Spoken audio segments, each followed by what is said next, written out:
done today? You look pretty comfortable sitting in my chair.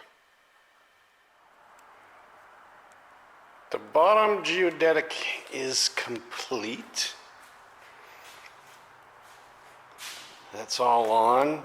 Double checked, triple checked, quadruple checked. I'm at exactly 2 degrees of washout, which is good. I've got it off the bench for a second. Gonna put on the front wing tip wrap. I can't even remember what the hell it's called. COVID is fogging my brain. My brain's always been fogged. But it's looking good. That turned out really well. So we'll get the wing tip leading edge done.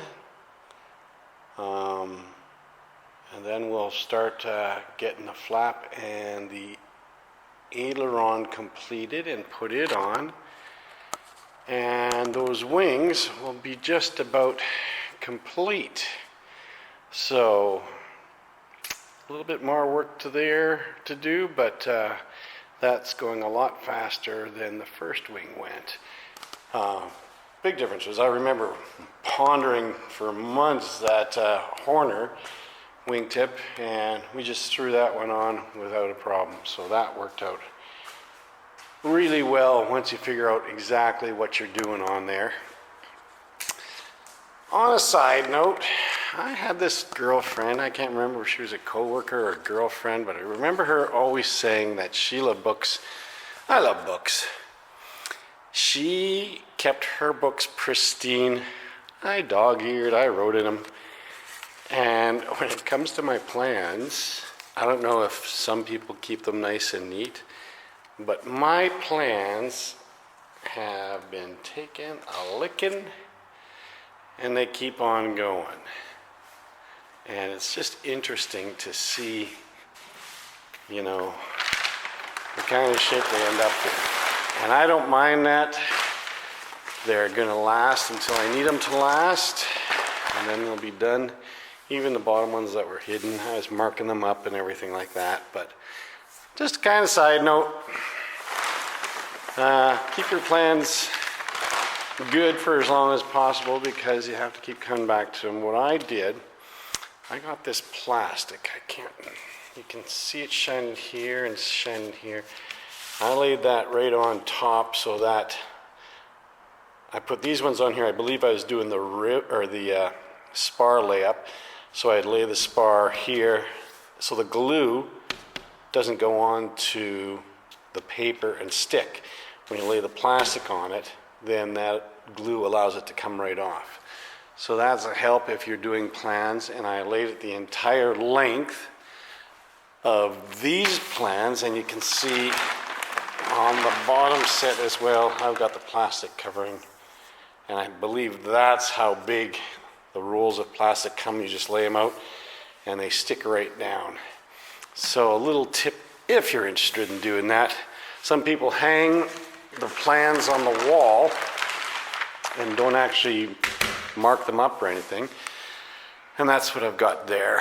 So I've got the main set of plans there for the wing itself. And then these two are, that's doing up the spar and the ribs. This one is doing the aileron and the flaps. Enough rambling. So I've got the leading edge glued on to the bottom. And what I've done is I've used Algie's method of a scarf joint here. So I laid the whole leading edge ply up with these scarf joints on the table there when all this was off. So I had it nice and level and flat. Did up the scarf joint, 2 of them for the leading edge. And that's pretty strong. It's not going to be horribly strong because it's only about a 1/2 inch. So this goes to about there. So I laid that up, turned the wing over, glued on the bottom layer first, the bottom section first, where it glues up. So what I did, I had it overlapping the false front spar sits right underneath these. So I pulled that back just a little bit, and the reason I did that, on the other wing I had this leading edge was right level with the false spar, and it wrapped around just fine. It's 7 inches, so it wraps around fine, and it leaves about an inch overhang on the top, over top of that false spar on the top. What I found, and we'll go over to the first wing, is that this made a good joint here, but when the fabric's going to be wrapped around there, it's not going to be a smooth transitions to the flat bottom wing, if that makes any sense. And when I show you the other wing, I'll compare the two and then you'll see what I mean. So when this gets wrapped around, there's going to be a definite flat spot where it's flat on the bottom of the wing. That's what I was going for, and I pulled it over 1/2 inch over past that false spar, just so that it flattens out with the rest of the bottom of the wing. And that still leaves me lots of room on the top. Now on the top, when it gets wrapped around, it doesn't get wrapped all the way around anyways. It gets wrapped past that false spar, and on the other wing it left about an inch overhang.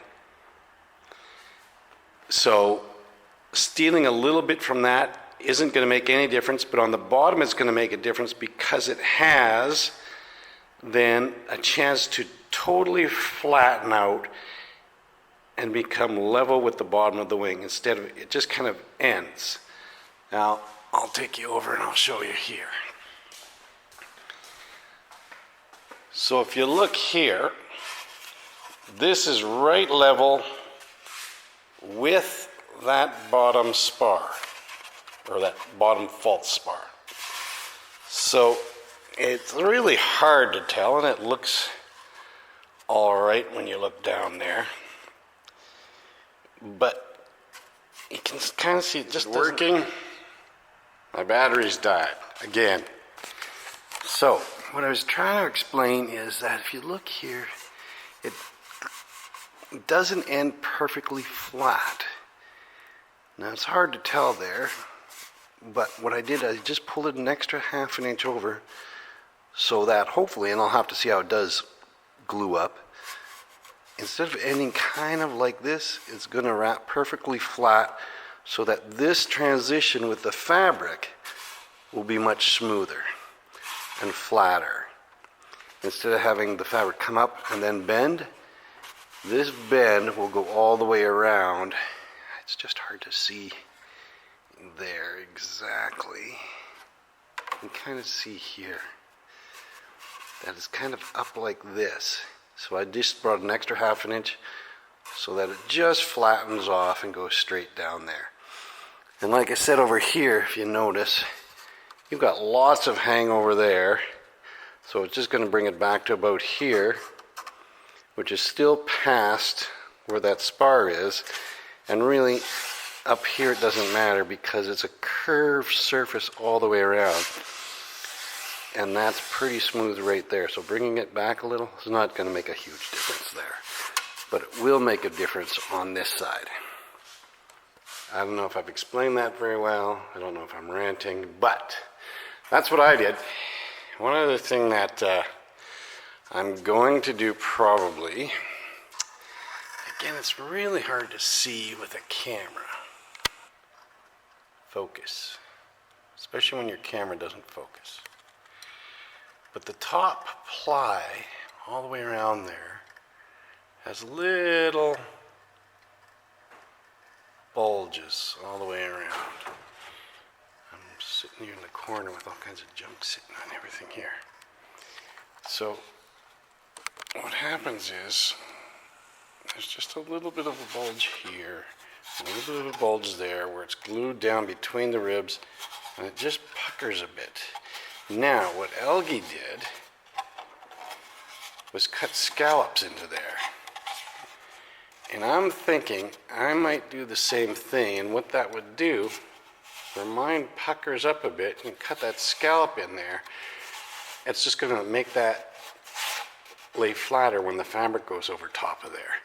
If the fabric went over top of there right now, all these little puckers, I don't know what to call them, are just going to stand out a bit. If you took that scallop off of there, then it's going to help that fabric just go straight over top of that. And I can see it, but I don't know if you guys can see it as you're going along here. Now, of course, you don't want to focus on me, camera. Can you see there? Just little puckers all the way around between where it's glued down on each rib. So, just thinking about taking those off, and those little scallops that Algie put in there makes sense to me, so I'm going to try that as well. So after a day of sitting, it's already formed to that shape. So what I'm going to do now is just put some epoxy along the edge there and clamp that down all the way along there, and it'll just bend nice and easy. It's taken the shape of that, so really now there isn't much involved with bending that, and then I can clamp the top down. Again, it's 2 steps, but for me, I look at it as 2 very easy steps. Glue the bottom one first. I just let that sit a while. What I did with the last one, I had the bottom glued down, and then what I did was soak it for about 20 minutes, half an hour, and then glue it while it was still damp, sort of a thing. It bent easy enough, and I just bent it and clamped it and glued it. With this one, I thought I'd just let it sit overnight to get that shape, and it's taken that shape pretty good, and now I'll just glue it and clamp it on there. Either way works fine. I've got the time, so I just let it sit overnight, and I just didn't want to do any more yesterday, so that's what I did. Okay, let me get busy, and we'll clamp that up and move on. Leading edge is on. It looks good, and if you remember, I don't know how to put this here. I didn't have it hanging over so much this way, and I sucked a little bit out this way.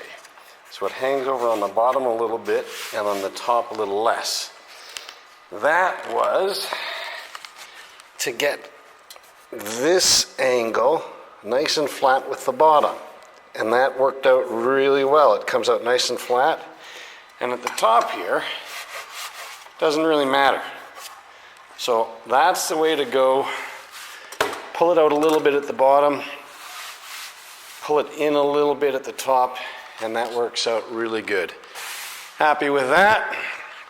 I'm going to put that aside so I can get at the table and cut some of that aluminum up to make the doohickeys to mount the wing on. And I want to get those made because I want to hang them up there and get them out of the way. So I'll get those made. I'll put the wing back up there, and then I'm going to get the flaps and the ailerons attached so that we can get them from the floor up into the rafters there a bit. And then I can start using that table for other things.